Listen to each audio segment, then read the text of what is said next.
Em nosso estudo de hoje, a lição 16 do livro Assim Vencerás, tem por título Em Marcha. Não te afastes da luta em que amas e sofres.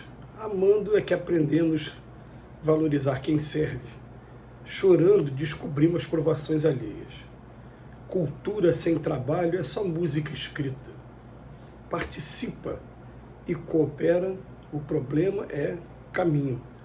A dor aproveitada é senda para Deus. É interessante, né, que nessas lições de Emmanuel, quando a gente encontra textos pequenos, a gente encontra tanta riqueza por trás das palavras. Não te afastes da luta em que amas e sofres. Isso vem dentro de um texto que está no Evangelho segundo o Espiritismo, falando para a gente do dever. A gente tem na consciência gravado, cada um de nós, um tipo de dever diferente, um dever diferente. E é a razão que está indicando para a gente, aqui é a minha luta. E a gente ama e sofre ao mesmo tempo quando a gente está nessa luta, porque a gente pensa em se afastar e sente a consciência cobrando, gritando para a gente, falando, não, aqui que é o meu lugar. Se você se afastar, você vai estar se afastando da tua prova. E no fundo, a gente, sem saber meio que explicar o porquê, a gente tem aquela coisa assim do sentido, olha, eu tenho que voltar, porque esse papel é o meu, o dever é o meu.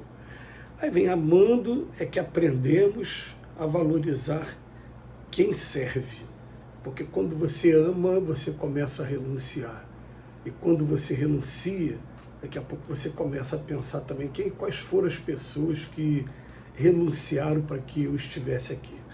E na minha cabeça imediatamente vem logo a figura dos pais, principalmente a da mãe, no primeiro momento, que abre mão de tantas coisas para poder estar te trazendo as primeiras noções da vida, a noção maior de renúncia. E está o tempo todo servindo. Mas depois começam a aparecer os profissionais da educação que colaboraram com a formação intelecto-moral nossa nas escolas, depois aqueles personagens que nos começaram a conduzir pelo mercado de trabalho, até chegar em companheiro, companheira, cônjuge, enfim. Então, amando é que aprendemos a valorizar quem serve. Engraçado, até que a gente sinta essa renúncia, a gente acaba não valorizando também as pessoas que renunciaram por cada um de nós. Parece que é um processo natural da vida, né? Eu só aprendi a valorizar realmente, de verdade, os meus pais quando eu fui pai também. Aí depois fala, chorando, descobrimos as provações alheias. Porque a gente, quando sente a dor, quando a gente perceber uma outra pessoa passando por situação parecida, a primeira coisa que a gente fala, já passei por isso, eu sei o que é isso. Então eu começo, a partir da minha dor, a descobrir as provações das pessoas e, vamos colocar aqui, segundo até recomendação dos espíritos, de maneira geral, eles pedem para que a gente não julgue a prova que a pessoa está passando. A gente tem uma mania de, às vezes, falar, mas isso eu já passei por isso, é tranquilo, tá? Mas aquela pessoa que está tendo dificuldade nessa prova específica, ela já tem vitórias que você não tem ainda também. Ela poderia também virar para você, mas e nisso? Que eu passo tranquilamente, você ainda dá aquela titubeada, ainda tem suas quedas. Então aqui na Terra nós somos todos, sem exceção, convidados a ser instrutores e alunos uns dos outros. De maneira que a gente vai perceber isso com calma, com o tempo, né, que as pessoas que estão convivendo com a gente são os nossos maiores professores. Depois ele fala para a gente, cultura sem trabalho é só música escrita. E aí a gente pode falar, né, sobre esse parágrafo, porque eu tenho cultura, mas eu não trabalho, eu guardo tudo para mim.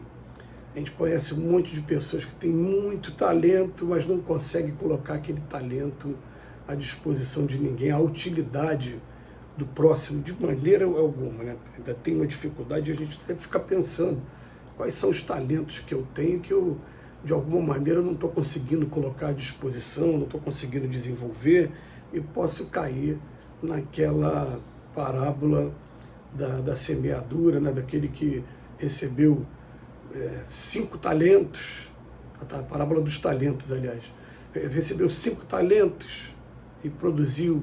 O outro recebeu 2, produziu também. Aquele que recebeu 1, enterrou. Será que eu estou enterrando o meu talento? Agora, quando ele fala que é só música escrita, porque música escrita é quem consegue ler a partitura, e ler a partitura é questão de costume para quem é músico, a pessoa olha aquilo ali na mente dele, começa a se desenhar mais ou menos como é que está sendo a melodia, mas fica só para ele, não passa para ninguém. Quem está ali do lado, aliás, a grande maioria das pessoas que nunca tiveram oportunidade de pegar ali uma clave de sol, uma clave de fá, até mesmo uma clave de dó, nas músicas mais antigas, não vai entender o que a partitura está dizendo e vai falar, aquilo ali não está dizendo nada para mim. Quer dizer, é cultura sem trabalho. Eu tenho teoria, eu tenho conhecimento, mas eu não consigo colocar na prática. E a gente lembra de Tiago, quando fala na sua epístola, a fé sem obras é uma fé morta. Então ele continua falando assim, ó, participa e coopera. O problema é caminho.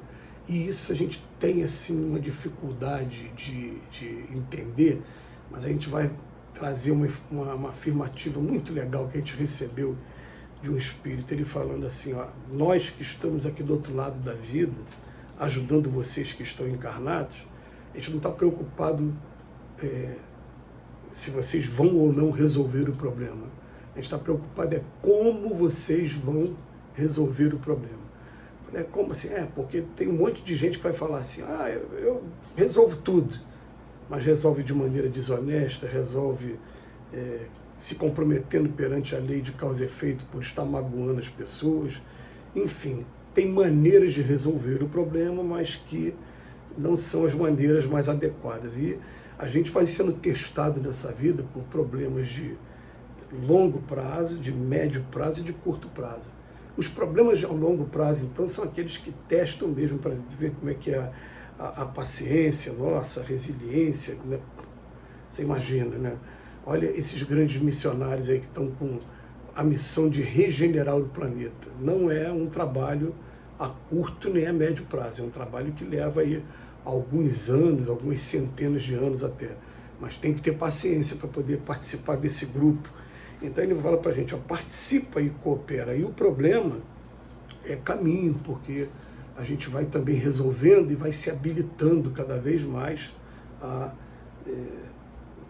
aquela frase do André Luiz está lá, quando o servidor está pronto, o serviço aparece. Aí a última sentença aqui do estudo de hoje, a dor aproveitada é senda para Deus. Aí você fala assim, mas parece que espírita gosta da dor. Não, o espírita não gosta da dor, nós não nascemos para a dor. Aliás, a dor é uma construção humana. Mas aqui na Terra a gente tem medo do desconhecido, a gente tem uma zona de conforto que a gente tem medo de abandonar, e a gente está sendo o tempo todo provocado, algumas vezes de maneira lúdica, algumas vezes não, de maneira conclusiva mesmo, ali, aquela maneira que chega, né, concisiva, chama a nossa atenção. E quando a gente sente a dor ela é uma grande instrutora para cada um de nós. É através da dor, por exemplo, que a gente aprende que se eu fizer a mesma coisa com os outros, aquelas pessoas vão sentir a mesma coisa que eu estou sentindo. Então tem muita coisa que, infelizmente, no nosso processo educativo acaba sendo desse jeito. Alguém avisa, não faz isso. Aí você vai lá e faz assim mesmo. Não adiantou o aviso. Alguém repete para você, não faz. Você vai lá e faz de novo. Quando fazem com você, dói na gente. E quando dói na gente, muitas das vezes ainda por conta da nossa inferioridade, a gente fala assim, vai fazer com todo mundo, comigo não. Mas não entende que o recado da vida, ele só está fazendo com você para você aprender o quanto dói quando você for fazer com os outros. Quando a gente aprende isso, a gente vai entender a função da dor para maiores estudos e esclarecimentos, vamos pegar o livro Problema do Ser e do Destino, de Leon Denis, que vai falar sobre o papel educacional da dor. Que Jesus nos abençoe hoje e sempre.